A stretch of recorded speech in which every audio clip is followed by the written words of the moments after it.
Muy bien.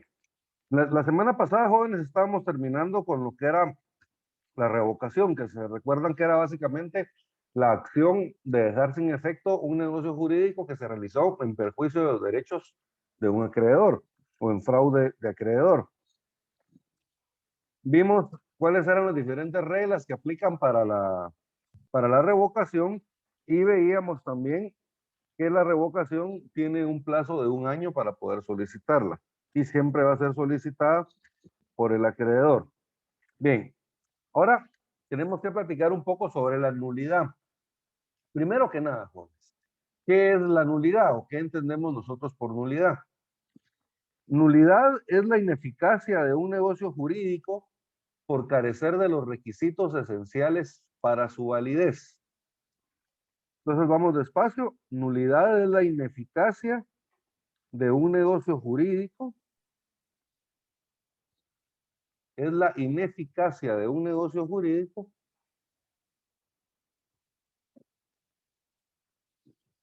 por carecer de los requisitos esenciales para su validez. Por carecer de los requisitos esenciales para su validez. Muy bien. Esta es una definición, jóvenes, que si ustedes se dan cuenta, básicamente establece que cuando un negocio jurídico carece de los requisitos esenciales para su validez, este es ineficaz, ¿verdad? Es ineficaz. Segundo, acá nos estamos refiriendo, jóvenes, por favor, a la nulidad absoluta, ¿verdad? Yo les dije nulidad así como de forma general, pero en este momento nos estamos refiriendo a la nulidad absoluta. Entonces, por favor, ahí arriba del artículo 1301, anótenle nulidad absoluta.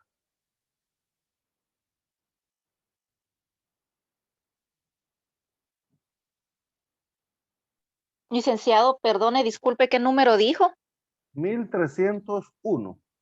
Ahorita Gracias. se los puse aquí en el chat. Ahí, por favor, arriba del 1301, anótenle nulidad absoluta y entre paréntesis pónganle nulo. Nulo.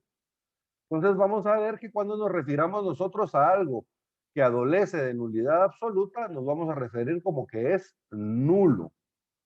Y a lo que es nulidad relativa, nos vamos a referir como anulable. La vamos a ver en un ratito. Entonces, por favor, ahí cerca del 1301, nulidad absoluta y pónganle nulo. Bien. Fíjense pues, van a ver ahorita ustedes el artículo 1301 y se van a dar cuenta que el artículo redunda un poquito, ¿verdad? Y ahorita les voy a explicar por qué.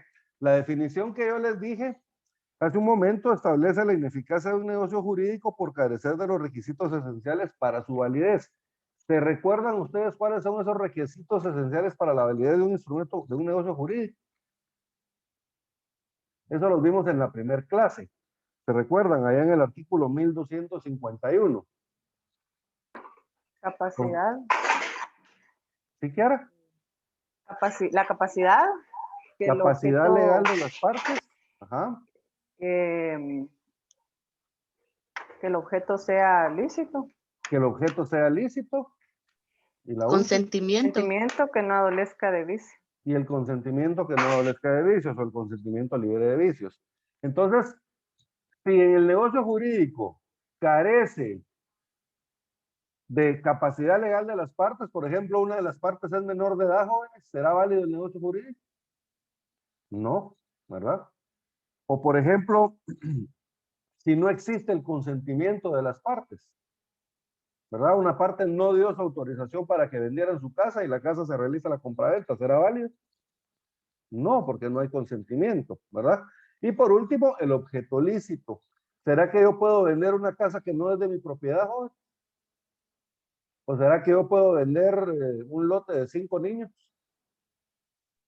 No. No, ¿verdad? No, porque el objeto no es lícito. Entonces, miren, aquí en el artículo 1251, nosotros tenemos cuáles son los requisitos de la declaración de voluntad, o los requisitos para que la declaración de voluntad sea válida. Y si una declaración de voluntad carece de esos requisitos, entonces adolece de nulidad absoluta. ¿Estamos bien? Ahora, veamos el artículo 1301. Yo les decía que este artículo es un poquito redundante. ¿Por qué? Porque dentro de los requisitos menciona la ausencia o no concurrencia de los requisitos esenciales para su validez, ser contrario al orden público y ser contrario a las leyes prohibitivas expresas. Entonces, ahorita les voy a explicar por qué es un poquito redundante. Veamos el 1301, por favor, Lourdes. Artículo 1301. Hay nulidad absoluta en un negocio jurídico, cuando su objeto sea contrario al orden público o contrario a leyes prohibitivas expresas y por la ausencia o no concurrencia de los requisitos esenciales para su existencia. Los Entonces, miren, negocios, jóvenes. Siga, por favor, Lourdes. gracias. Los negocios que adolecen de nulidad absoluta no producen efectos si son revalidables por confirmación. Muy bien, ahorita les voy a señalar un error que tienen algunos de los códigos civiles o en algunas de las ediciones. Pero vamos primero con la primera parte del artículo. En el 1301, ahí quiero que donde establece cuando su objeto sea contrario al orden público, ahí póngale un numerito 1, por favor. Contrario a las leyes prohibitivas expresas, ahí le ponen un numerito 2. Y por la ausencia o no concurrencia de los requisitos esenciales para su existencia, ahí le ponen un numerito 3. Muy bien. Entonces, fíjense, jóvenes, el artículo establece, hay nulidad absoluta en un negocio jurídico cuando su objeto sea contrario al orden público. ¿Qué es el orden público, jóvenes? ¿Alguien se recuerda qué es el orden público? Todo el ordenamiento jurídico que nos rige. El ordenamiento jurídico es todo el conjunto de leyes o de normas jurídicas, ¿verdad?, que regulan la conducta de los guatemaltecos, en este caso. Entonces, si el negocio jurídico, su objeto es contrario al orden público, lo que está diciendo es que es contrario a la ley, ¿verdad? Si es contrario a la ley, entonces es nulo. Y luego establece, o contrario a las leyes prohibitivas expresas.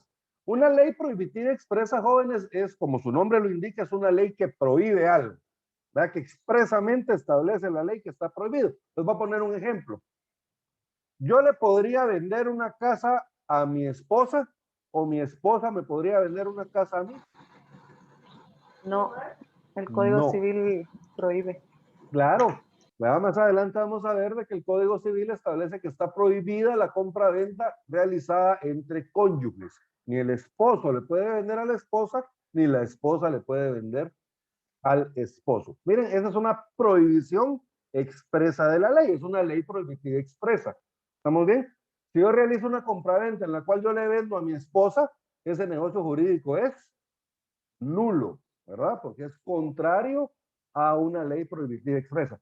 Pero ahí es donde viene la redundancia, ¿verdad, jóvenes? Porque yo les decía de que, ¿qué es el orden público?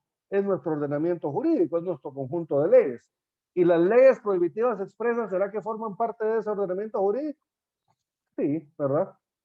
Entonces, al decir que es contrario al ordenamiento jurídico, ya estamos incluyendo esas dos leyes. Pero, como el código así lo establece, jóvenes, así lo vamos a estudiar, ¿verdad? Pero es un poquito redundante, pero nos lo tenemos que aprender así. Y luego establece por la ausencia o no concurrencia de los requisitos esenciales para su existencia.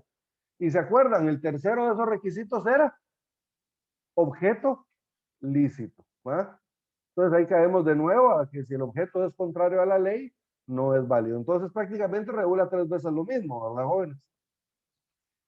Pero no hay ningún problema. Entonces, ¿cuándo hay nulidad absoluta?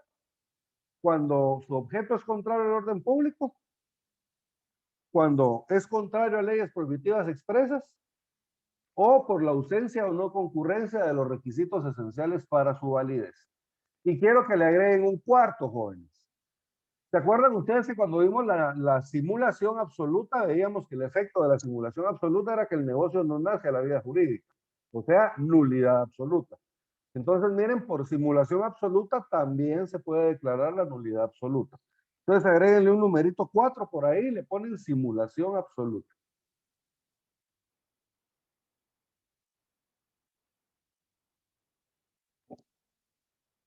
¿Alguna duda, jóvenes? ¿Hasta dónde vamos?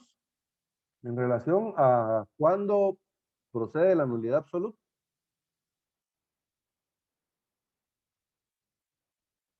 No hay dudas, perfecto. Muy bien.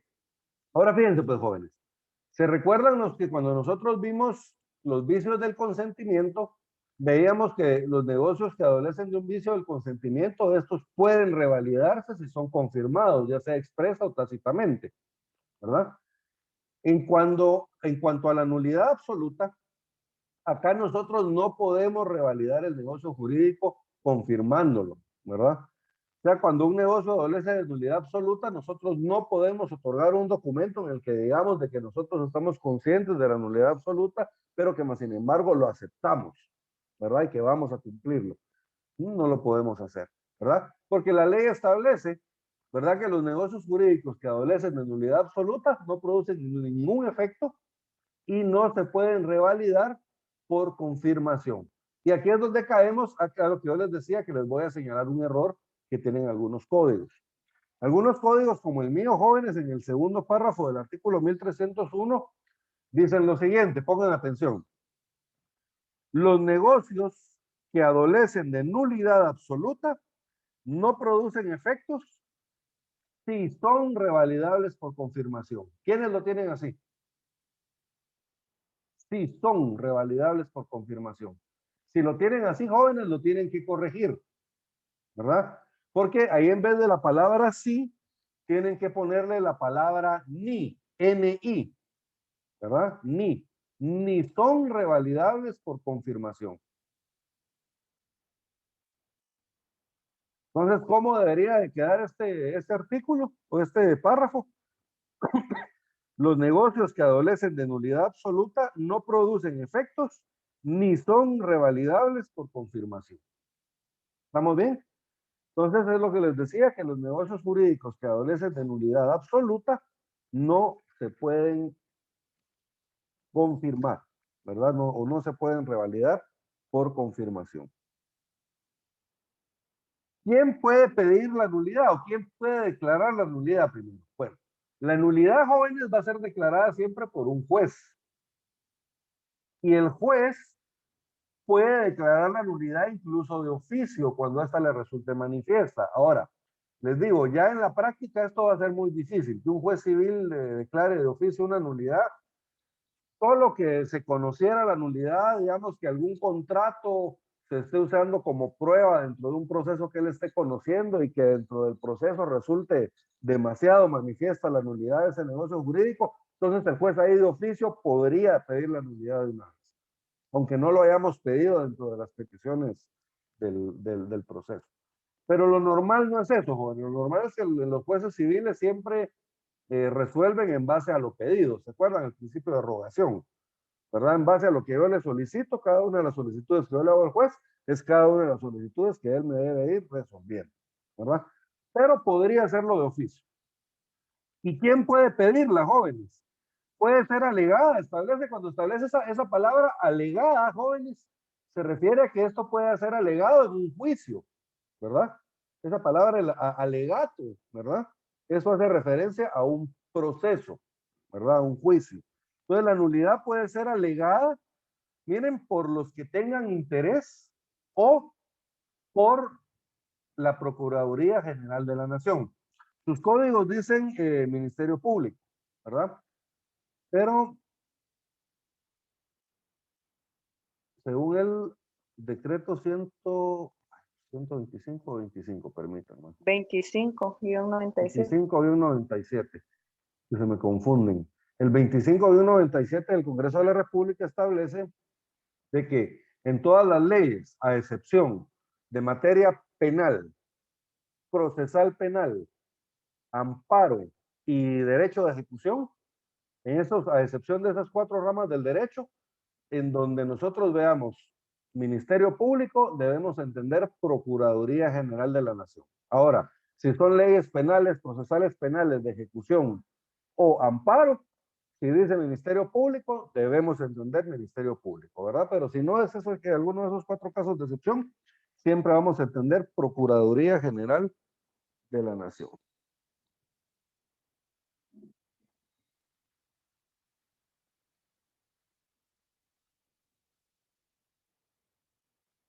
Solo le voy a poner la anotación, jóvenes. Ya no se me vuelve a olvidar. Y fíjense que mi hijo les voy a contar, mi hijo me destruyó unas hojas de mi código civil. Entonces estoy usando el de mi esposa. No, tengo que reponer el mío, pero no son las mismas anotaciones, ¿verdad? Entonces a veces le tengo que ir agregando ahí algunas cositas. Bien.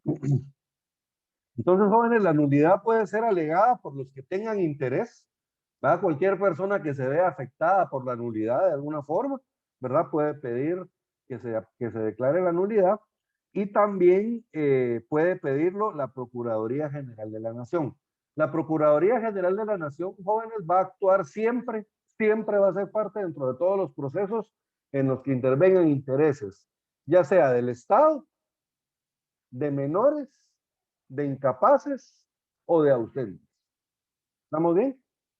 Tienen 4 casos en que la Procuraduría General de la Nación siempre tiene intervención o siempre va a ser parte. Cuando hayan intereses del Estado, intereses de menores, incapaces o ausentes.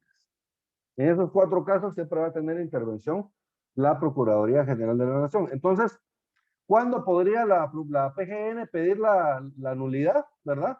Cuando dentro del negocio jurídico hayan intereses del Estado o de menores, de incapaces o de ausentes. ¿Estamos bien? En esos casos va a poderlo pedir también la Procuraduría General de la Nación. ¿Alguna duda hasta dónde vamos con la nulidad, jóvenes? Bien. Entonces vamos con la nulidad relativa. La nulidad relativa la encontramos a partir del artículo 1303.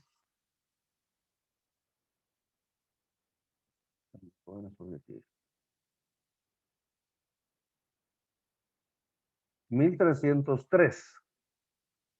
Ahí, por favor, en el 1303, pónganle nulidad relativa y entre paréntesis colóquenle anulable.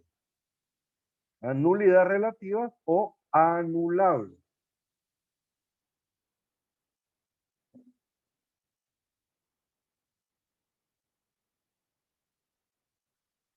(1303), por favor, Ada Saraí. Bueno, Lick, 1303. El negocio jurídico es anulable. Número 1, por incapacidad relativa de las partes o de una de ellas. Y número 2, por vicios del consentimiento. Entonces, miren, hay 2 casos en que adolece de nulidad relativa. Uno es cuando el negocio jurídico es anulable cuando una o ambas partes adolecen de incapacidad relativa. Ahora pregunto, ¿qué es la incapacidad relativa? ¿Quién se recuerda qué es la incapacidad relativa, jóvenes? Para eso nos tenemos que regresar allá a Derecho Civil 1, allá por el artículo 10. La Vamos a ver, incapacidad relativa es la falta de aptitud para poder actuar en el mundo de lo jurídico, pero momentáneamente. Esa es la incapacidad. Bueno, al final me agregó momentáneamente, ¿verdad? Es que la falta de aptitud, jóvenes, la falta de aptitud, esa es la incapacidad. Ahora, la incapacidad relativa, esa la encontramos en el artículo 10.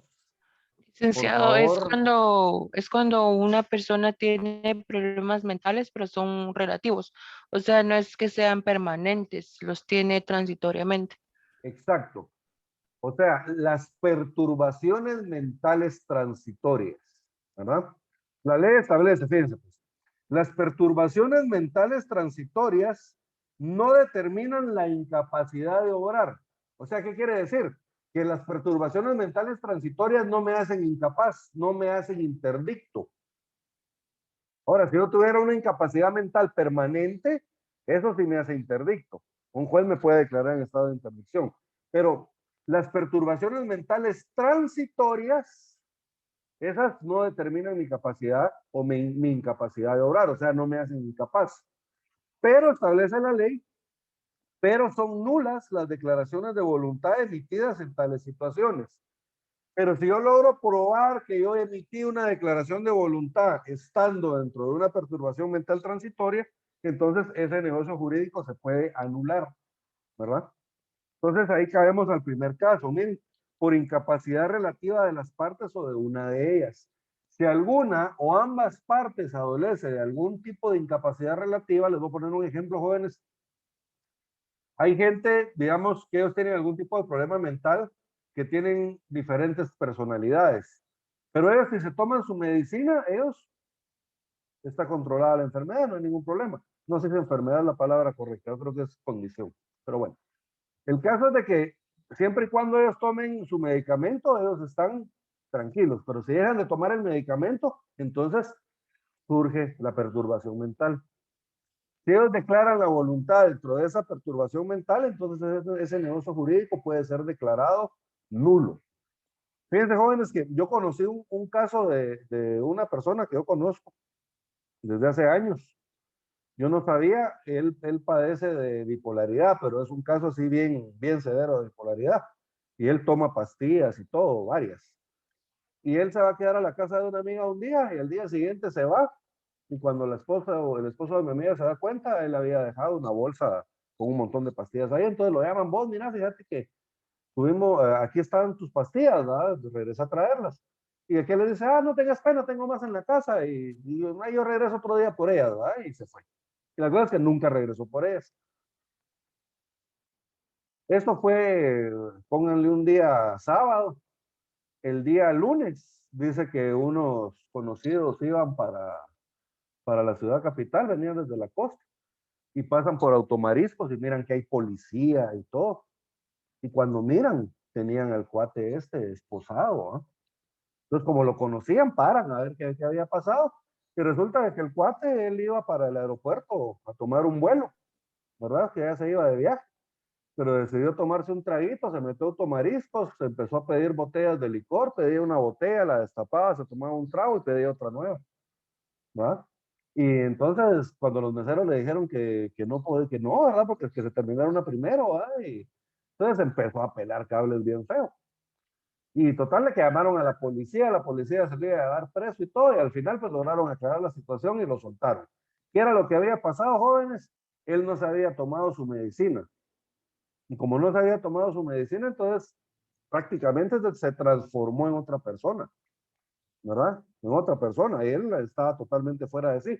Imagínense qué hubiera pasado si él dentro de esa perturbación decide vender una de sus casas. Ese negocio lo hubiéramos podido anular, ¿verdad? ¿Por qué? Porque adolece de una perturbación mental transitoria en alguna de las partes que están contratadas. ¿Estamos bien? Y el segundo caso, jóvenes, es por vicios del consentimiento, ¿verdad? ¿Qué vicios del consentimiento? Error, dolo, violencia y simulación relativa, porque se recuerdan que la simulación absoluta, ¿verdad? Esos negocios jurídicos adolecen de nulidad absoluta. Entonces, miren, 4 vicios del consentimiento: error, dolo, violencia y simulación relativa.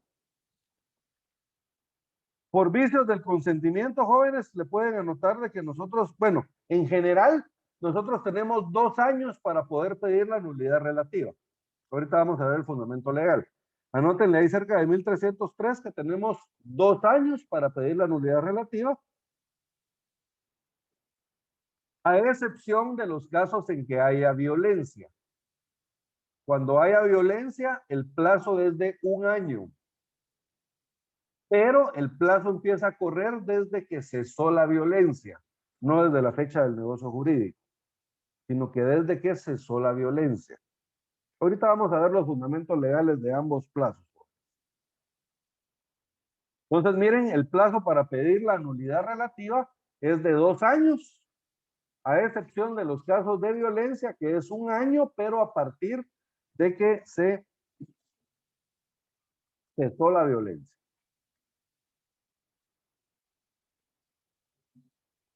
Bien.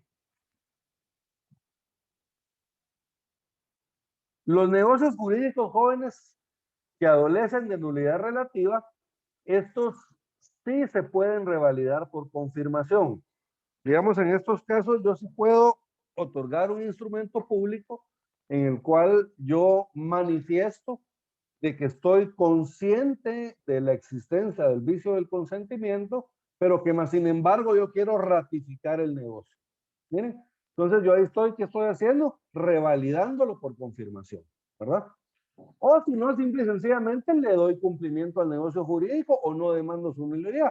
Dejo de pasar los 2 años que tengo para pedir la nulidad y no la pido, ¿verdad? Entonces, ¿qué es lo que estoy haciendo ahí? Estoy aceptando o estoy validando, ratificando tácitamente el negocio jurídico que adolece de algún vicio. ¿Estamos bien? ¿Dónde tenemos esto? Esto lo tenemos en el artículo 1304. Y a ese artículo 1304, por favor, jóvenes, anótenle ver 1268 del Código Civil. El 1268, ¿se recuerdan? Es el que vimos en la simulación. No.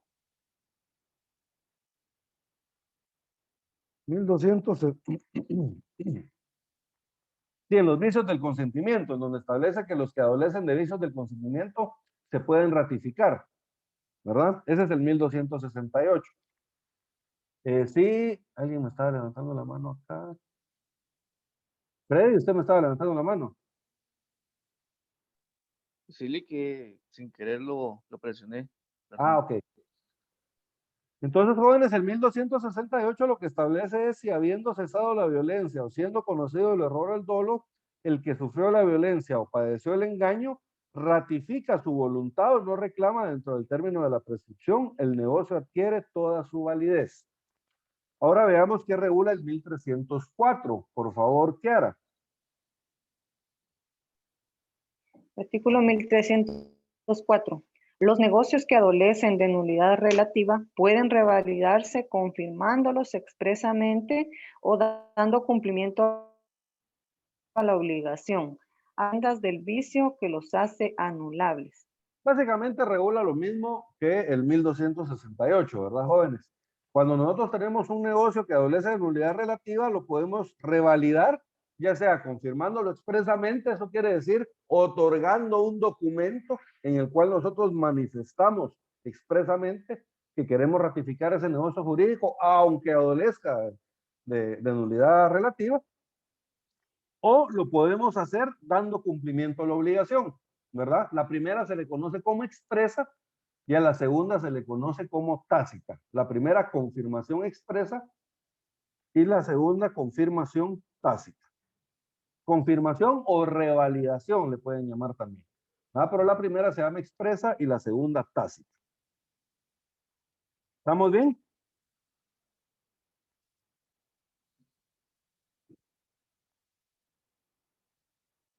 Si yo voy a revalidar de forma expresa, jóvenes, yo la revalidación la tengo que hacer con los mismos requisitos del documento original. ¿Verdad? Por ejemplo, el vicio del consentimiento se encuentra en una escritura pública porque es una compraventa de una casa que yo la tengo que inscribir en el registro de la propiedad. Entonces, ¿cómo tengo que realizar yo la revalidación? La tengo que realizar por medio de una escritura pública. ¿Sí? La revalidación tiene que tener los mismos requisitos que el documento original. ¿Estamos bien? Si el documento original se emitió en documento privado con firmas legalizadas, entonces yo la revalidación yo la puedo realizar en documento privado con firmas legalizadas. De la misma forma. Miren, esto lo tenemos en el artículo 1305. Por favor, Amparo.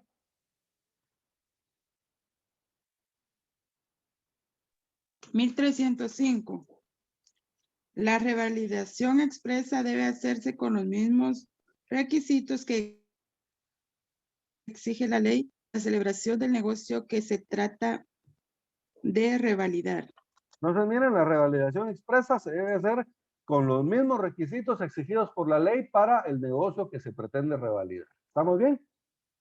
Ahora, ¿cuáles son los efectos de la revalidación, jóvenes? Cuando yo revalido o confirmo un negocio jurídico, ya sea expresa o tácitamente, de cualquiera de las dos formas, el efecto es que yo estoy renunciando tanto a la acción de nulidad como a la excepción de nulidad. ¿Estamos bien? Porque la nulidad yo la puedo ejercer como una acción cuando yo demando solicitando la nulidad, o la puedo pedir como una excepción, ¿verdad? Cuando a mí me demandan dentro de un proceso y yo para defenderme invoco la nulidad, pero como una excepción, ¿verdad? Como un medio de defensa. Entonces se puede hacer de las dos formas. Pero el caso es de que si yo revalido el negocio, ya sea de forma expresa o de forma tácita, el efecto es que yo renuncio a la acción de nulidad o a la excepción de nulidad. Esto lo tenemos, jóvenes, en el 1306, se los voy a leer yo. La confirmación expresa o tácita de un negocio viciado de nulidad relativa implica la renuncia a la acción o excepción de nulidad.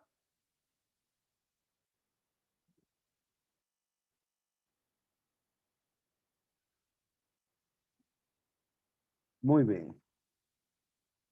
En el 1303, jóvenes, tenemos en el segundo párrafo algo bien importante. Fíjense, pues establece 1308. Se los voy a apuntar acá. 1308. La nulidad de una o más de las disposiciones de un negocio jurídico no perjudica a las otras, siempre que sean separables. O sea, podemos declarar como la nulidad parcial de un documento, solo declarar la nulidad de algunas disposiciones y dejar las demás disposiciones vigentes, siempre y cuando sean separables, o sea, no estén unidas una a la otra. Y luego aquí, esta es la parte que me interesa, jóvenes. Esta es la segunda parte. La nulidad de la obligación principal lleva consigo la de las obligaciones accesorias, pero la nulidad de estas no induce la de la obligación principal. O sea, si tenemos una obligación principal y una obligación accesoria, al declarar nula la obligación principal, jóvenes, también es nula la accesoria. Por ejemplo, yo tengo un negocio jurídico, digamos que es una compraventa a plazos, y en esa compraventa a plazos yo tengo un fiador. ¿Estamos bien? Si declaramos la nulidad de la compraventa, automáticamente se declara la nulidad también del accesorio, que en este caso sería el fiador. ¿Estamos bien? Termina la obligación del fiador también, es nula, ¿verdad? Esa declaración de voluntad. Pero si es al revés, si declaramos nulo, digamos, la constitución del fiador, no necesariamente esto va a ser nulidad del negocio jurídico principal. ¿Estamos bien? Anular el accesorio no anula el principal, pero anular al principal sí anula al accesorio. ¿Quedó claro esto, jóvenes?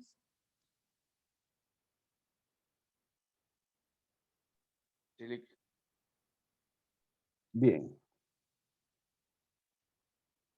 Efectos de la nulidad relativa. Porque ya vimos que el efecto de la nulidad absoluta, jóvenes, es que no produce ningún efecto, no nace la vida jurídica. Ahora, ¿cuál es el efecto de la nulidad relativa? La nulidad relativa establece en el artículo 1309.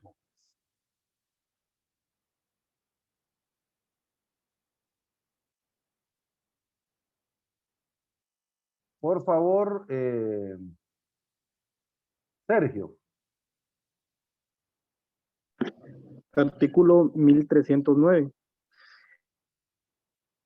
El negocio relativa surte todos sus efectos mientras en sentencia firme no se declare dicha nulidad.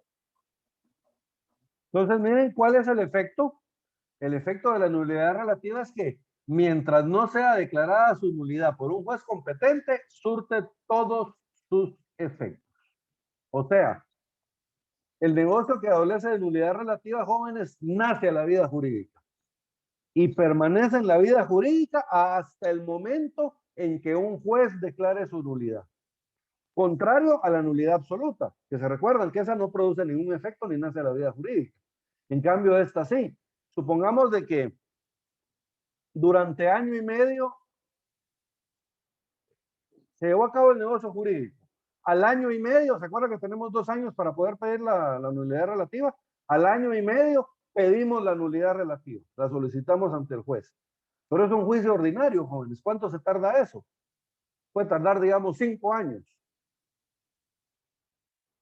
Entonces, durante todos esos 5 años, miren, el juez aún no ha declarado la nulidad. ¿Cuándo ese negocio deja de tener efectos? Cuando el juez en sentencia firme dice, se deja sin efecto ese negocio jurídico por adolecer de nulidad relativa, ¿verdad? Entonces, hasta en ese momento, miren, el negocio pierde validez. Cuando esa sentencia esté firme, jóvenes. Pero miren, durante todo el tiempo antes de la sentencia, desde que se hizo el negocio jurídico hasta la sentencia, el negocio jurídico surtió todos sus efectos, toda su validez. ¿Estamos bien? Les voy a poner un ejemplo. Supongamos, pensemos en una compraventa, jóvenes. 2 compraventas. Una adolece de nulidad absoluta y la otra adolece de nulidad relativa. ¿Estamos bien? Pasa el tiempo. Después de 1 año del negocio jurídico, solicitamos las 2 nulidades ante el juez, la absoluta y la relativa.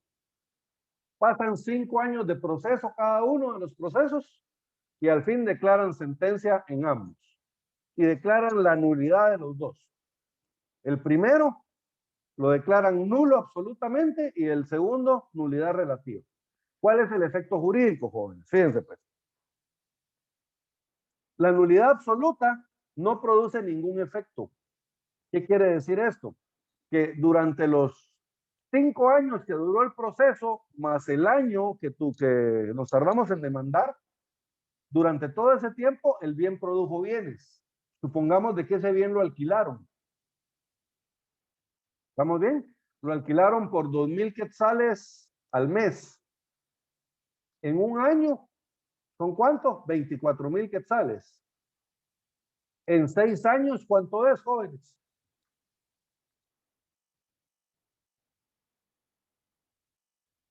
$24 por 6 son 144,000 quetzales.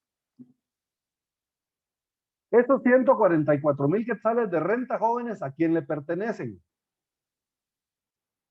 En el segundo caso, igual. Rentamos la casa por 2,000 quetzales durante 6 años. ¿A quién le pertenecen esos 144,000 quetzales? ¿Sería el que pidió la nulidad?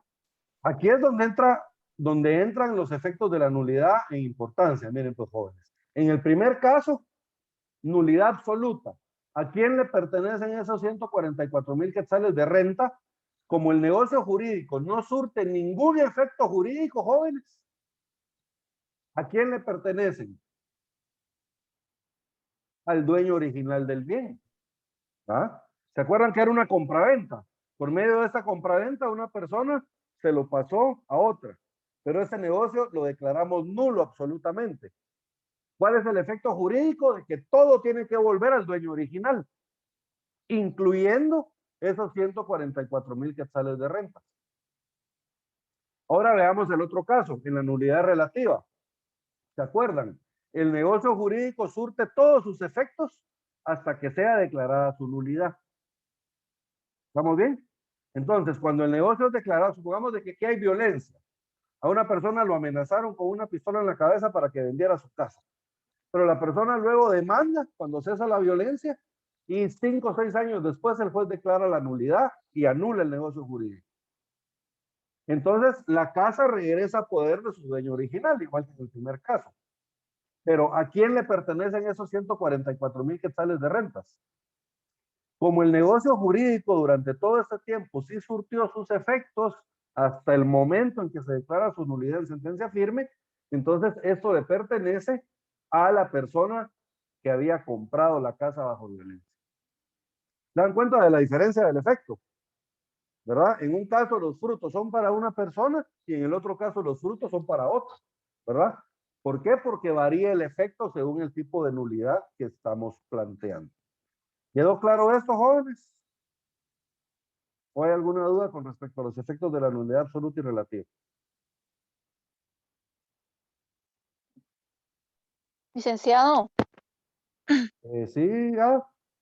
yo tengo una duda.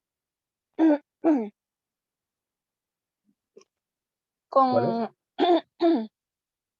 Hay algunas situaciones que sí se han dado, por ejemplo, digamos, esos negocios que yo he visto, ¿verdad? En la prensa dicen negocios de spa, pero realmente, digamos, no son negocios de spa, sino son, digamos, como que centros de prostitución. Esos podrían ser ejemplos de negocios que son nulos, digamos. Habría que ver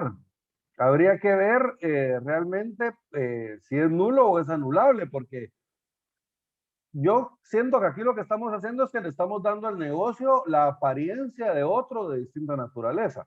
Estamos diciendo que es un spa, pero realmente es un negocio que presta servicios sexuales, digámoslo así, ¿verdad?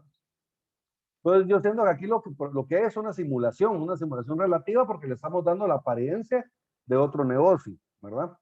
Ahora, aquí entra también lo del objeto lícito. Habría que ver qué tan lícito es dentro del ordenamiento jurídico el ejercicio de la prostitución, ¿va? Porque, digamos, es bien delgada la línea, ¿va, jóvenes? Pero Algunos, digámosle que el Estado, pues, porque como obviamente por ser centro de prostitución es ser objeto ilícito, sí lo puede declarar nulo, digamos, o no. podrían, y de hecho lo hacen, y cierran los negocios, pero, digamos, el ejercicio de la prostitución en sí no está prohibido, ¿verdad? Lo que está prohibido es la trata de personas, ¿verdad? Que es cuando ya una persona viene y pues prácticamente está vendiendo a otros. Entonces, por eso les digo que es una línea bien delgada.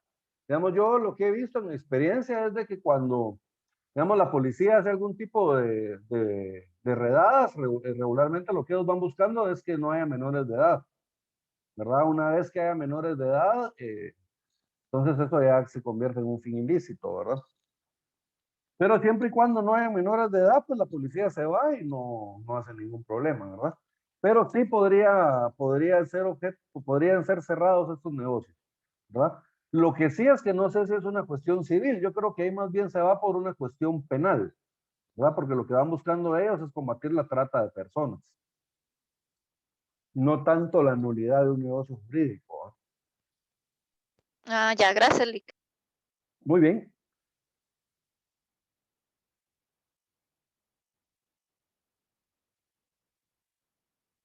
Si la nulidad relativa, jóvenes, se está solicitando por vicios del consentimiento, entonces únicamente va a poder solicitarla la persona que sufrió el vicio, pero no la persona que lo causó. O sea, por ejemplo, si a mí me amenazaron con un arma de fuego para que yo firmara un contrato, ¿quién tiene que pedir la nulidad? Pues la persona que fue amenazada, ¿verdad? No puede venir el intimidador, digamos, y decir, ah, señor juez, mire, yo amenacé a esta persona con una pistola, pero ahora el negocio no me conviene, entonces quiero declararlo nulo.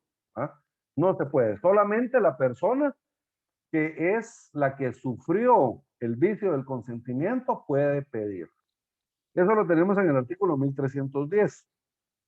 La nulidad que se funde en vicios del consentimiento de las partes o de una de ellas solamente se podrá intentar por la parte cuyo consentimiento está viciado o por quien resulte directamente perjudicado.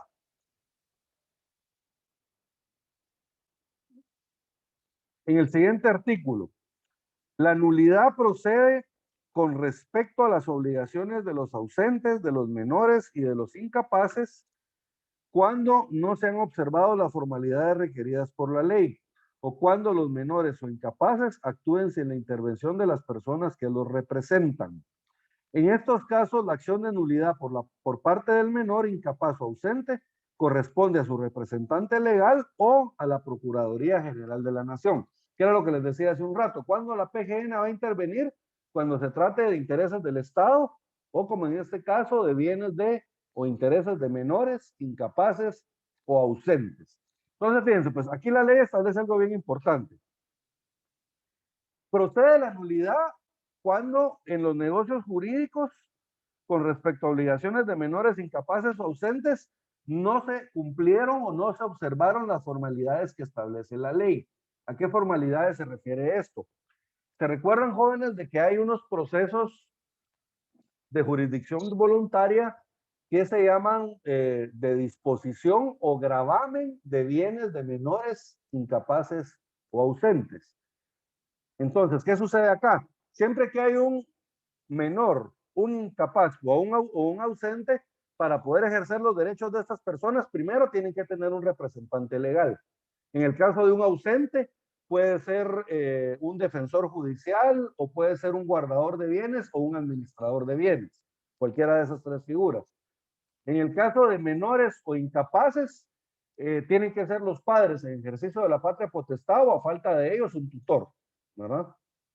Entonces, cualquiera de estas personas que represente a un menor o a un incapaz o a un ausente, para poder realizar un negocio jurídico que tenga que ver con los bienes de este, tiene que solicitar autorización, ya sea judicial o notarial. Y esos son esos procedimientos de jurisdicción voluntaria que les decía, de disposición o gravamen de bienes de menores incapaces o ausentes. O sea, yo tengo que pedir una autorización, tengo que indicar de que yo quiero vender ese bien del menor porque es de absoluta necesidad o de absoluta utilidad para él. Tengo que probar cualquiera de los dos. Si yo no pruebo que es de utilidad o es de necesidad, no me van a autorizar la compraventa. ¿Estamos bien? O el negocio jurídico. Entonces, yo tengo que realizar previamente a la compraventa ese procedimiento de autorización para poder realizarla. Si no lo realizo, el negocio es anulable. Y segundo caso, es cuando los menores incapaces realizan el negocio jurídico sin que comparezca su representante legal. ¿verdad? Un menor de edad puede realizar un negocio jurídico, pues la regla general es que no, porque es incapaz. Pero puede hacerlo por medio de su representante legal, cumpliendo todas las formalidades que la ley exige. ¿Estamos bien? Por ejemplo, si un menor va a comprar un bien, en principio podríamos decir, bueno, comprar una casa le favorece. Pero ¿con qué dinero va a comprar esa casa el menor? Pues con dinero de él. ¿verdad? Entonces, para poder invertir ese dinero en comprar la casa, el representante legal tiene que pedir permiso. ¿verdad? Tiene que pedir autorización y comprobar la utilidad o necesidad. ¿Estamos bien? Entonces, a eso es que se refiere este artículo. ¿Alguna duda con esto, jóvenes? Si no, pasamos a los plazos. Bien, artículo 1312. El derecho de pedir la nulidad relativa dura 2 años, contados desde el día en que se contrajo la obligación, salvo los casos en que la ley fije un término distinto. O sea, ¿cuál es el plazo general para poder pedir la nulidad relativa? Es de 2 años. De la nulidad absoluta, jóvenes, no hay un plazo, porque se recuerdan cuando vimos la simulación absoluta, ¿verdad? Como no nace a la vida jurídica, entonces el derecho de pedirlo es imprescriptible, lo podemos pedir en cualquier momento, porque no surtió ningún efecto. Pero en este caso, la ley sí señala 2 años para poder pedir la nulidad relativa. ¿Estamos bien? A menos que la ley señale un término distinto, como es el caso de la violencia. Cuando el negocio jurídico adolezca del vicio del consentimiento de violencia o intimidación, entonces el plazo va a ser de 1 año. Eso sí, el plazo va a empezar a contar desde que cesó la violencia, no desde que se hizo el negocio jurídico, sino que desde que cesó la violencia. Eso lo tenemos en el artículo 1313. Por favor, Astrid.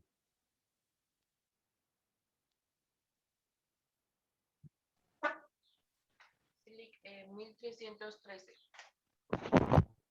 Si la nulidad se fundara en violencia o temor grave, el término es de 1 año, contado de la fecha en que la violencia cesó o el temor grave ha debido razonablemente desaparecer. Muy bien. Entonces,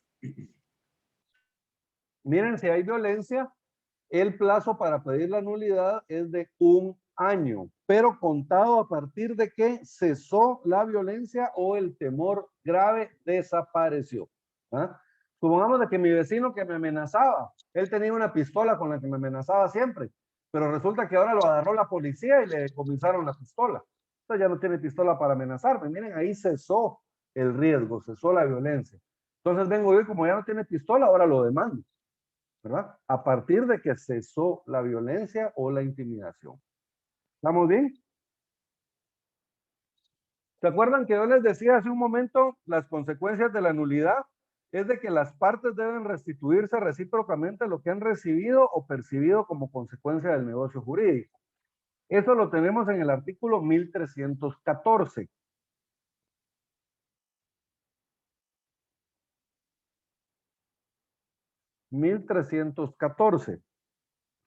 Las partes deben restituirse recíprocamente lo que han recibido o percibido como consecuencia del negocio jurídico anulado.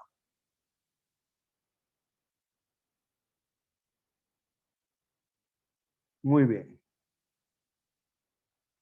1315. En los casos en que ambas partes han percibido frutos o productos o intereses, serán compensables hasta la fecha de la notificación de la demanda de nulidad y desde esta fecha serán restituibles. ¿Se acuerdan que era lo que les decía yo, que se tienen que restituir también los frutos que se hayan percibido del negocio jurídico? La restitución de las cosas debe hacerse en el estado que guardaban en el momento de la celebración del negocio. Las mejoras o deterioros se abonarán por quien corresponda, salvo que el deterioro proceda de caso fortuito o fuerza mayor, vicios o defectos ocultos. Lo que quiere decir eso, jóvenes, es de que los bienes se tienen que restituir de la forma en que estaban al momento en que se hizo el negocio jurídico. Y por ejemplo, si hay algún defecto del bien, que el bien, digamos, sufrió, digamos que se cayó una pared de la casa, entonces ese arreglo de la pared o de esa reparación también se tiene que pagar. ¿Estamos bien? ¿Qué pasa si es imposible la restitución del bien? El bien se destruyó, digamos, el negocio es declarado nulo, pero resulta que el vehículo que era objeto del bien se destruyó en un accidente de tránsito y se perdió totalmente. Entonces, ¿qué hacemos? ¿Qué restituimos? Eso lo tenemos en el 1317. Por favor, Brittany.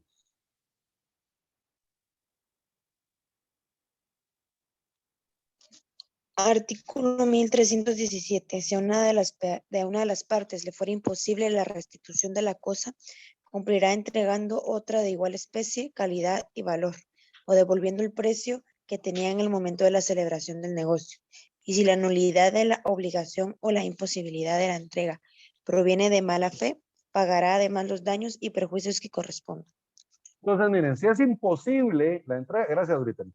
Si es imposible la entrega o restitución de la cosa, establece que va a cumplir entregando otra de igual especie.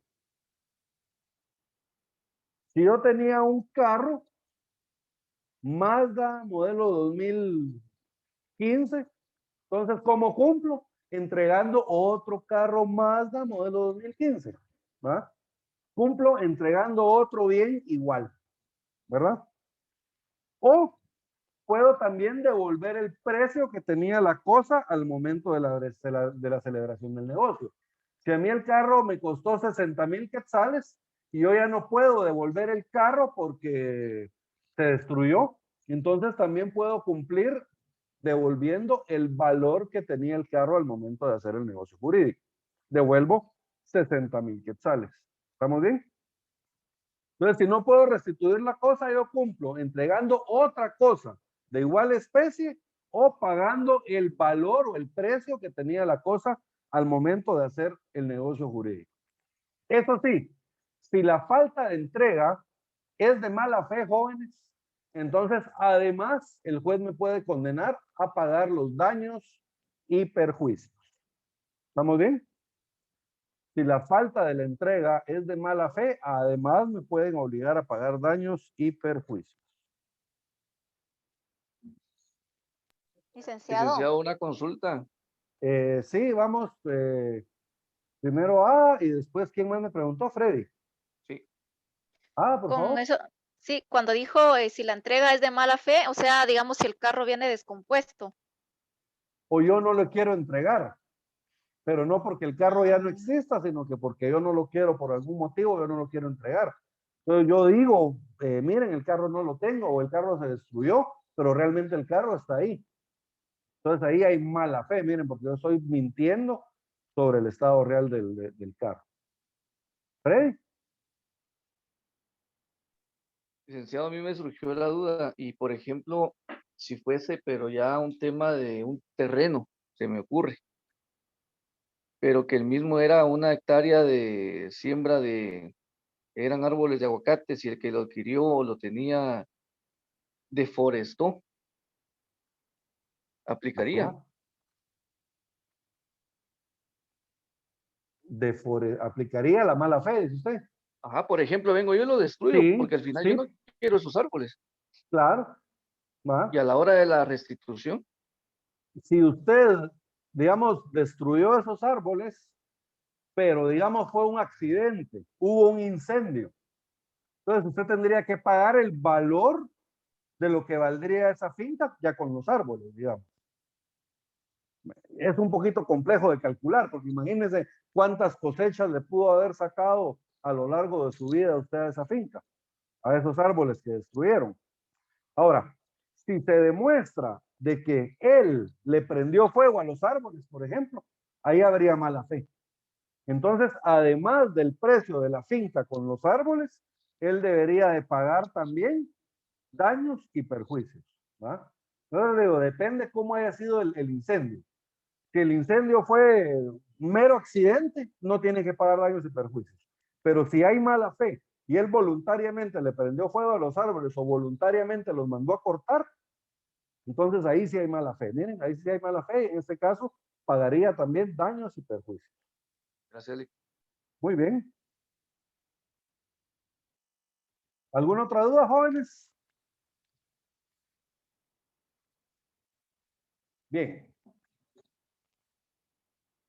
Clases de obligaciones. Vamos a entrar ya al tema, jóvenes, que son las obligaciones, sus modalidades y sus efectos. Entonces, primero quiero que anoten aquí en la parte de arribita de su código, por favor, clases de obligaciones.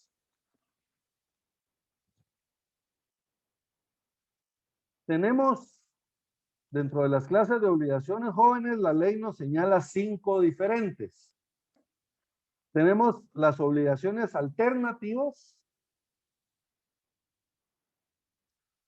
Luego tenemos las facultativas.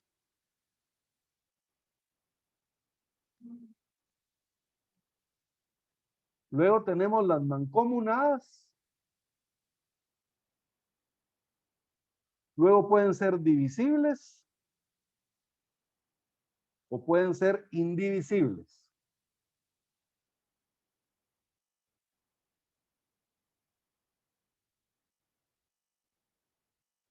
Y luego tenemos doctrinariamente, jóvenes, vamos a agregar otras dos, que son civiles y naturales.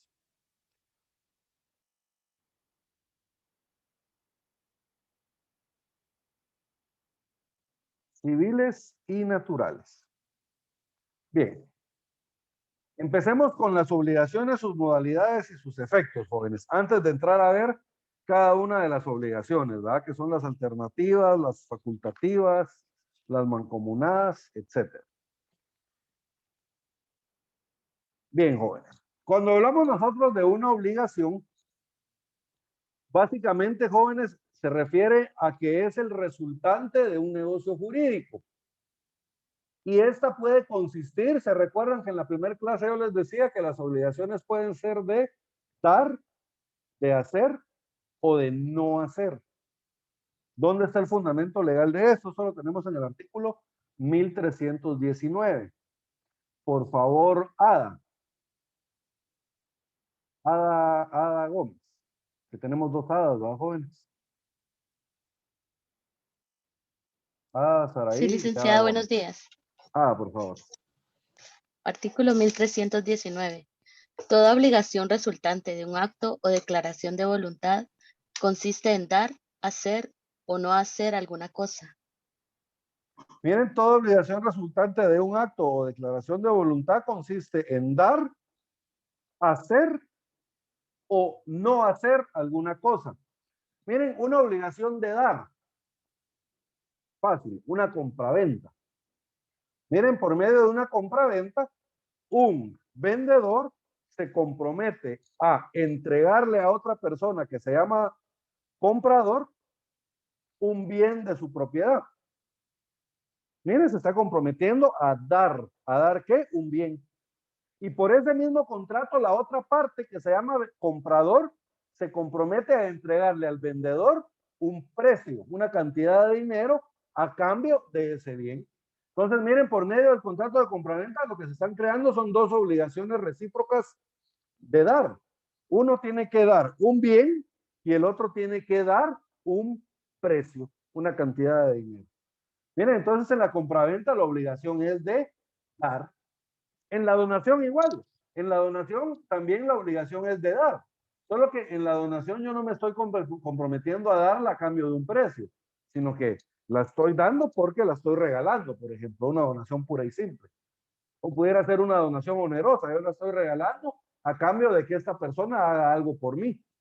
¿Va? No necesariamente darme dinero, ¿va? Pero que pueda realizar alguna acción por mí. De ahí tenemos una obligación de hacer, jóvenes.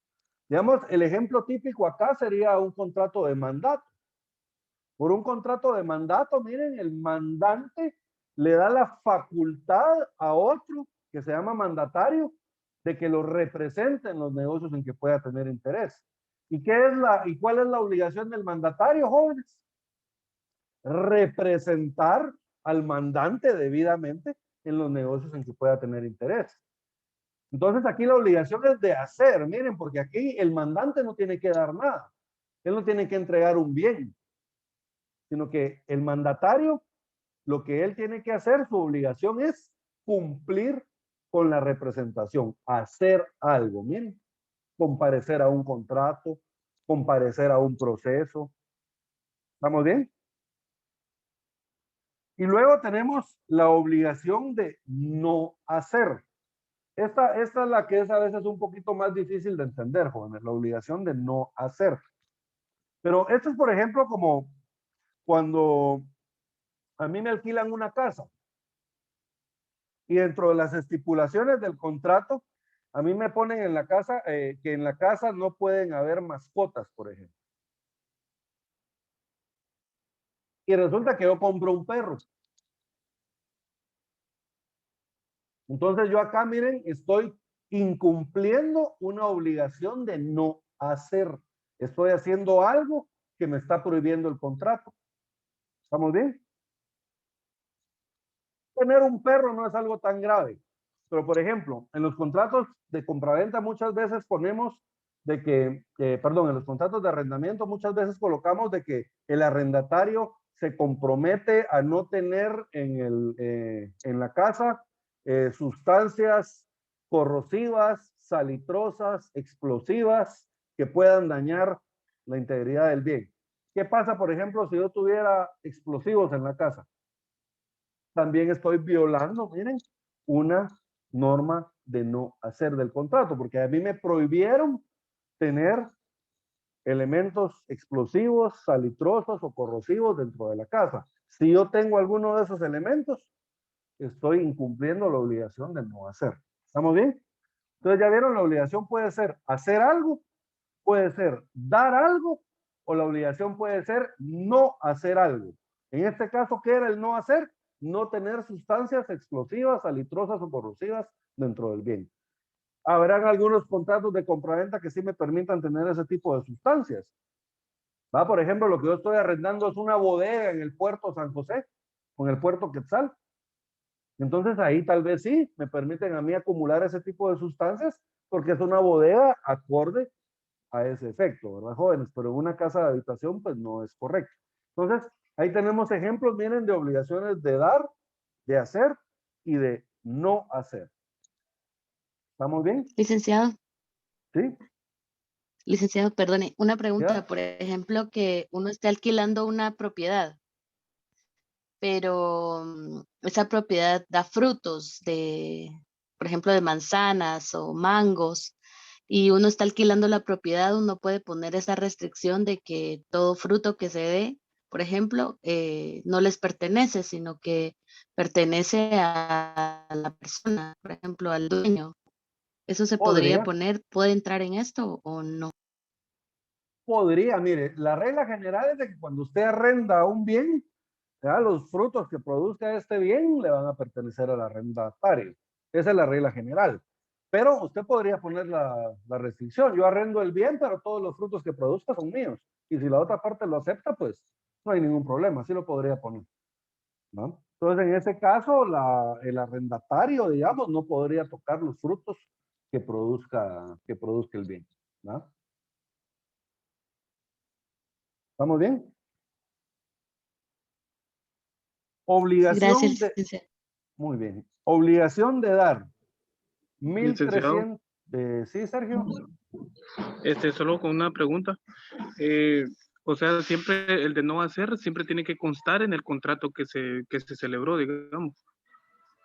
Sí, puede ser en el contrato o puede ser en la ley también, ¿verdad? Porque hay veces que la ley establece obligaciones de no hacer, ¿no? Pero normalmente está normado en el contrato. No, muchas gracias. Muy bien. Artículo 1320. Por favor, Madeline.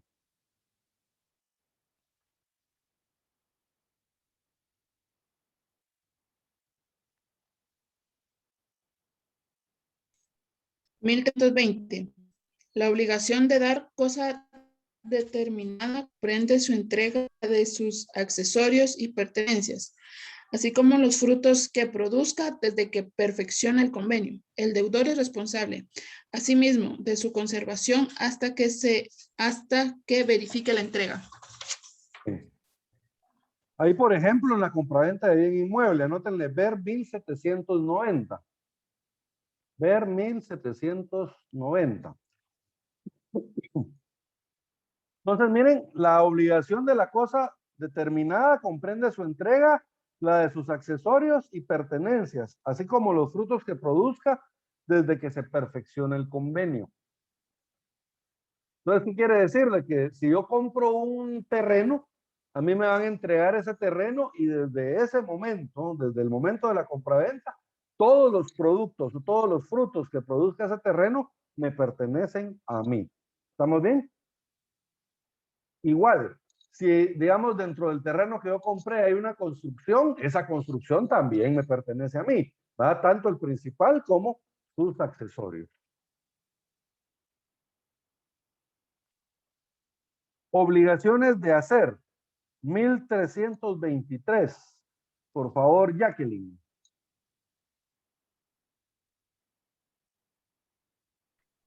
Ahorita se lo leo.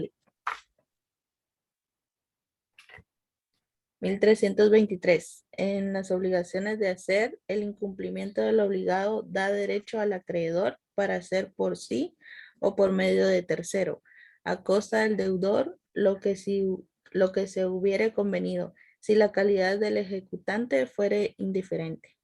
Muy bien, entonces miren, las obligaciones de hacer, esto implica hacer algo. Digamos, en un contrato de obra, yo contrato a una persona para que me construya una casa. ¿verdad? Digamos, yo contrato a un arquitecto para que me construya una casa. Celebramos un contrato de obra, ¿verdad? Pero la persona no me termina la casa. Entonces, miren, pues yo tengo la opción de contratar a otra persona, a otro arquitecto, a un tercero, para que me termine la casa. Esto a costa del deudor original, ¿verdad? A costa del arquitecto que yo originalmente había contratado para que me realizara la casa. Bien, en las obligaciones de hacer, el incumplimiento del obligado da derecho al acreedor para hacer por sí o por medio de tercero, a costa del deudor, lo que se hubiera convenido, si la calidad del ejecutante fuera indiferente. ¿Verdad? Eso de la calidad del ejecutante fuera indiferente es si no importa que lo haga un arquitecto o que lo haga otro. ¿Verdad?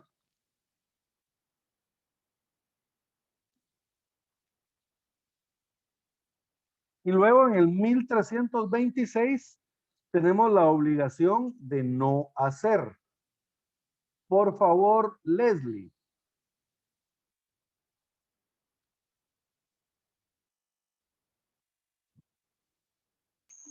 Yo se lo leo, licenciado. Por favor, Sergio. Si la obligación es de no hacer, el obligado incurre en daños y perjuicios por el solo hecho de la contravención. Miren, si la obligación es de no hacer, el obligado incurre en daños y perjuicios por el solo hecho de la contravención. O sea, si la obligación es de no hacer, no solo implica que yo deje de hacer lo que estoy haciendo, sino que el solo hecho de haber realizado el acto prohibido me hace a mi acreedor a pagar daños y perjuicios. ¿Estamos bien? O sea, ¿se acuerdan? A mí me prohibieron tener sustancias salitrosas, explosivas o corrosivas dentro de la casa. Y resulta de que yo compré dinamita y la tengo guardada en uno de los cuartos. Entonces, la consecuencia no solo va a ser sacar la dinamita de la casa, sino que aparte, por el solo hecho de la contravención, de haber violado la prohibición, yo voy a hacerme acreedor al pago de daños y perjuicios. ¿Estamos bien? Ahora, jóvenes, en el artículo 1329, este es súper importante porque está aquí escondidito, pero la verdad es que es bien importante para todo el derecho de obligaciones, y cuando ustedes estén en el ejercicio profesional, este artículo también les va a servir mucho. El artículo 1329 establece lo que se le conoce como la subrogación real o la prenda general del deudor. Anótenle, por favor, subrogación real o prenda general del deudor. Les voy a explicar esto. Cuando una persona contrae una obligación, jóvenes, es muy común. ¿O prenda? ¿O general prenda, del deudor. Gracias. Subrogación real o prenda general del deudor. Fíjense, pues les explico esto. Cuando una persona contrae una obligación, es muy común que las personas fijen una garantía para el cumplimiento de la obligación. ¿Ah? Puede ser, por ejemplo, una hipoteca, puede ser una prenda, puede ser un fiador, ¿verdad? Entonces, digamos en el caso del fiador, si el principal no cumple, entonces yo le puedo exigir el cumplimiento de la obligación al fiador, ¿va? Típico caso, me prestan 100,000 quetzales y puse una persona de fiador. Yo no pago, entonces ahora le podemos exigir al fiador que pague y le podemos embargar bienes, todo, ¿verdad? En el caso de la hipoteca o la prenda, entonces aquí lo que corresponde es ejecutar la hipoteca o la prenda. Digamos, en el caso de una hipoteca, ¿qué es lo que vamos a hacer? Al ejecutar la hipoteca, lo que buscamos es vender judicialmente el bien y con el producto de esa venta, que se nos pague.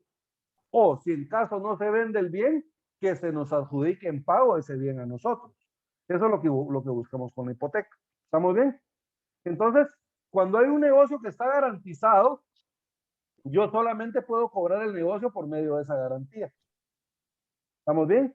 Si el negocio yo lo tengo con una hipoteca y no me pagan, entonces mi derecho es ejecutar la hipoteca. Y con eso yo extingo la obligación, me pago. Ahora, ¿qué pasa, jóvenes, cuando una persona no da ninguna garantía dentro del negocio jurídico?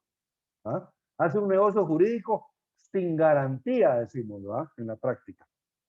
Pero realmente no es que el negocio no tenga garantía o no esté garantizado, sino que sí está garantizado.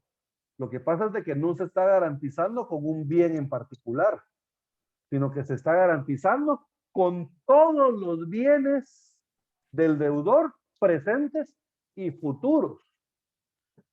¿Qué quiere decir? Si una persona, digamos, yo le presto 100,000 quetzales a una persona y no me da garantía, entre comillas, les digo otra vez, no me garantiza la obligación, entonces yo a la persona yo le puedo embargar cualquiera de los bienes que tenga, o todos incluso, ¿va?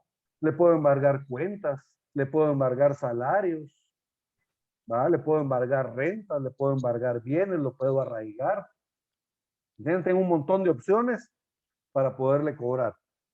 Entonces, cuando hablamos nosotros de un negocio sin garantía, jóvenes, no es que no esté garantizado, sino que está garantizado con todos los bienes del deudor. Y algo bien importante, presentes y futuros. Digamos, si el día de hoy celebramos el negocio jurídico por 100,000 quetzales y la persona no tiene ningún bien, pero resulta que dentro de 2 años la persona compra una casa. La pregunta es, ¿yo le podría embargar esa casa por esta deuda? Sí puedo, ¿verdad? La persona va a garantizar con todos sus bienes. Y eso es lo que establece el artículo 1329, que es donde yo les dije que anotaran subrogación real o prenda general del deudor. Miren, la obligación personal queda garantizada con los bienes enajenables que posea el deudor al momento de exigirse su cumplimiento. Miren esta última parte importante. No al momento en que se crea la obligación, sino que con los bienes que tenga el deudor al momento en que se exija la obligación. ¿Se acuerdan lo que les decía yo? Los bienes presentes y futuros. ¿Va? El bien no existía hoy que hicimos el negocio jurídico, pero sí existe 2 años después cuando yo voy a exigir el cumplimiento de la obligación. Entonces, lo puedo embargar. ¿Estamos bien? ¿Quedó claro esto de la prenda general del deudor, jóvenes? Muy bien.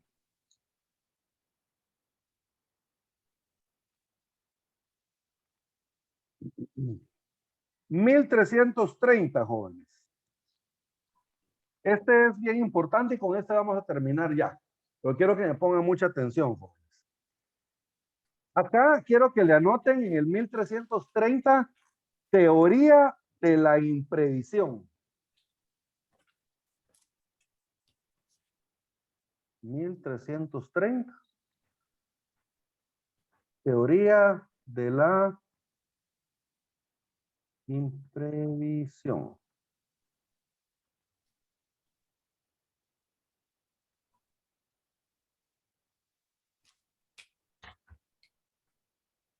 Teoría de la imprevisión.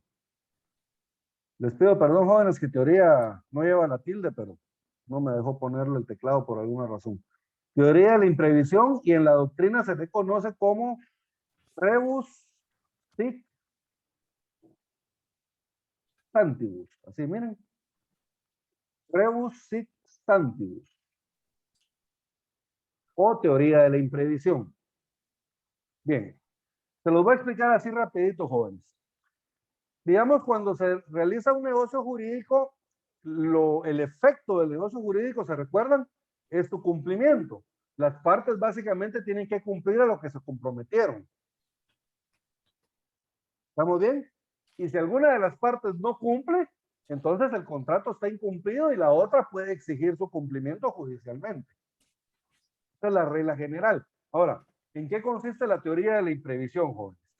La teoría de la imprevisión consiste en que cuando las condiciones de un contrato o las cambiaron de manera considerable y de manera que perjudiquen demasiado a una de las partes o que su cumplimiento perjudique demasiado a una de las partes y que estos cambios hayan producido por eventos que nosotros no podíamos prever ni prevenir. Por eso se llama teoría de la imprevisión. Miren. Entonces, en estos casos yo puedo acudir ante el juez para que el juez, en vista de las circunstancias especiales de ese contrato, a esas circunstancias que yo no podía prever, varíe las condiciones de cumplimiento del contrato. ¿Estamos bien? Aquí no estamos buscando extinguir la obligación o no cumplirla, sino que estamos buscando variar las condiciones de cumplimiento del contrato. Les voy a poner un ejemplo. A mí Kiara me había prestado 150,000 quetzales y yo me había comprometido a que en el plazo de 1 año yo le iba a pagar esos 150,000 quetzales. Y me comprometí a pagárselos con el producto de la venta de una cosecha que yo tengo. Una cosecha de aguacates, digamos, que fue el ejemplo que usamos hace un ratito. Entonces la idea es, a mí Kiara me prestó 150,000 quetzales para poderlos invertir en la cosecha y yo cuando venda mi cosecha, yo voy a sacar mi ganancia y de esa ganancia le voy a pagar a Kiara sus 150,000 quetzales. ¿Va? Es un negocio que normalmente se realiza aquí en Guatemala. Pero resulta de que viene un huracán y se lleva mis aguacates. ¿Va? Me pudrió toda la cosecha de aguacates. Entonces, fíjense, pues aquí tengo un problema. Porque ahora yo ya no tengo una cosecha para vender. Y si no tengo una cosecha para vender, no voy a tener ganancias. Y si no tengo ganancias, no le voy a poder pagar a Kiara. Ahora, pregunto. Yo no le voy a pagar a Kiara porque yo no le quiera pagar. No, yo el motivo de que no le voy a poder pagar a ella es porque ocurrió un evento que yo no podía prevenir ni prever, ¿va? Porque digamos, nadie sabe cuando viene un huracán. Pues. Y ya entró el huracán, ¿qué voy a hacer yo? Ponerle nylon a los árboles, no para cubrir nada, ¿me entiendes? Igual se va a llevar toda la cosecha. Entonces, es un hecho que yo no podía prevenir y que yo no podía prever. Entonces, en base a eso, el juez puede variar las condiciones del contrato. Por ejemplo, podría variar el plazo. En vez de que yo le pague a Kiara en un año, el juez va a decir, mire, en base a los hechos imprevistos, usted ahora le va a pagar en 3 años. Y en vez de pagarle una cuota de 12,000 quetzales mensuales, usted le va a pagar una cuota de 6,000 quetzales mensuales. Miren, varía las condiciones del contrato a modo de que no sea tan desfavorable para mí cumplirlas. ¿Estamos bien? Ahora, leamos por favor el artículo 1330. Por favor, Milvia.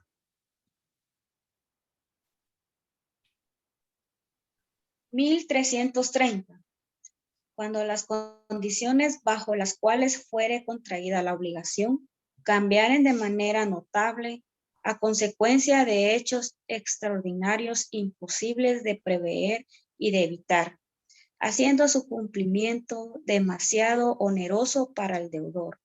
El convenio podrá ser revisado mediante declaración judicial. Entonces, miren qué vamos a hacer. Vamos a acudir al juez y el juez va a decidir si varía o no varía, o si hay condiciones para variar las estipulaciones del contrato, ¿verdad? Por un hecho difícil de prever. Y a este, por favor, anótenle ver 688 del Código de Comercio. 688 del Código de Comercio. En el 688 del Código de Comercio está la teoría de la imprevisión en el derecho mercantil, ¿verdad? Que es muy parecida, pero varía un poquito las reglas. De hecho, yo la tengo marcada aquí como una de las diferencias entre las obligaciones mercantiles y civiles. Entonces, en el 688 tenemos la teoría de la imprevisión en mercantil. Muy bien. ¿Alguna duda hasta dónde vamos, jóvenes?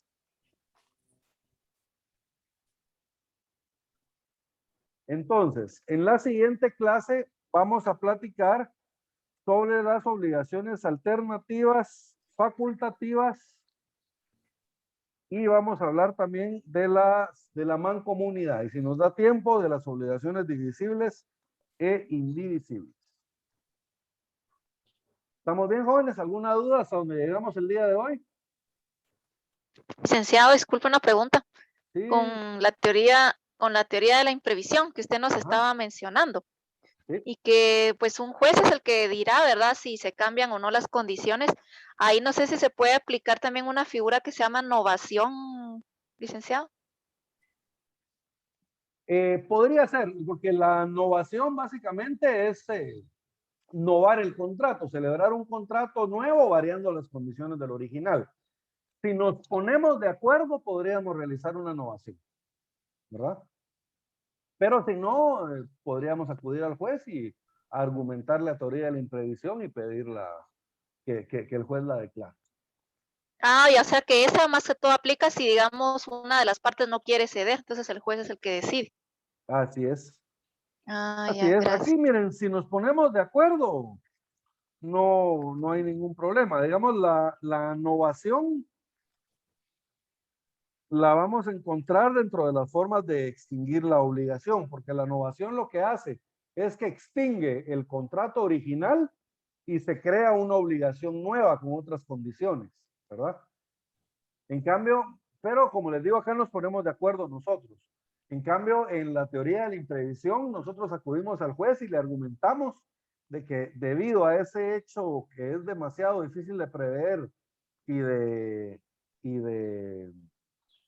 evitar para nosotros, ¿verdad? Nos es imposible cumplir el contrato de la forma en que está establecido y por lo tanto pedimos al juez que se cambien las estipulaciones del contrato. ¿Estamos bien? Dile gracias. Muy bien, jóvenes, vamos a ver, por aquí me están preguntando. Claro que sí. El link de asistencia. Ahorita se los acabo de enviar de nuevo, jóvenes. Muy bien. Entonces vamos a dejar la clase el día de hoy, jóvenes, por acá y continuamos entonces en la siguiente clase con las obligaciones alternativas y facultativas en adelante. Bueno, jóvenes, espero que tengan un feliz fin de semana. Como siempre, fue un gusto estar con ustedes y espero verlos el otro sábado. Se me olvidaba. Les voy a estar publicando en Classroom. Por favor, están pendientes una tarea, ¿verdad? Esas se las voy a publicar hoy o vamos a tardar mañana. Cuando ya esté publicada, les voy a mandar un mensaje en el chat para que ustedes puedan revisar el Classroom, ¿verdad? Esto para que nos podamos ayudar un poquito ahí con la nota final del examen parcial. Muy bien, jóvenes, entonces les deseo un feliz fin de semana y los veo en 8 días. Se me cuidan mucho. Igualmente, Lick. Se cuidan. Gracias. Adiós. Feliz tarde.